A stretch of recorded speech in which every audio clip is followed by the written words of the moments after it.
చింత చిగురు ఎంత లేతగా ఉందో. ఇప్పుడు చినుకులు స్టార్ట్ అయినాయి కదా, అందువల్ల లేత దవ్వమ్మ, అసలు భలే లేతగా ఉంది. అయితే మనం 2 సంవత్సరాల నుంచి చింత చిగురు పంపిస్తూ ఉన్నాము. మన ఓల్డ్ కస్టమర్స్ కి అయితే, అంటే రెగ్యులర్ గా తీసుకునే వాళ్ళకైతే ఐడియా ఉంది. ఇప్పుడు కొత్త వాళ్ళు అడుగుతున్నారు అనమాట. ఏమనంటే, అమ్మా ఈ చింత చిగురు మా దగ్గరకు వచ్చాక మేము కడిగి వాడుకోవాలా అని. అదేం లేదమ్మా, శుభ్రంగా మనం ప్రాసెస్ అంతా పూర్తి చేసి మీ దగ్గరకు పంపిస్తాం అనమాట. చింత చిగురు మీ దగ్గరకి చేరేటప్పటికి మా దగ్గర ఎన్ని స్టెప్పుల ప్రాసెస్ ఉంటదమ్మా. మీరు డైరెక్ట్ గా తీసుకొని వాడుకోవటమే, ఇంకా మీరేం చెయ్యక్కర్లేదు. స్టోరేజ్ కూడా 1 year ఉంటుంది.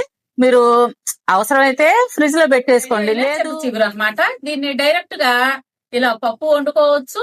లేదు మీరు ఏదైనా నాన్ వెజ్ చేసుకున్నారనుకోండి, నాన్ వెజ్ లో అయినా వేసుకోవచ్చు అనమాట. ఇది రెడీ చేసాము.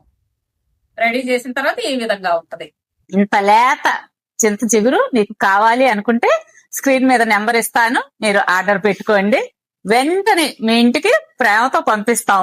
ఎందుకంటే మా వంటల్లో టేస్ట్ క్వాలిటీ మాత్రమే కాదమ్మా, బాధ్యతతో కూడిన ప్రేమ కూడా ఉంటుంది.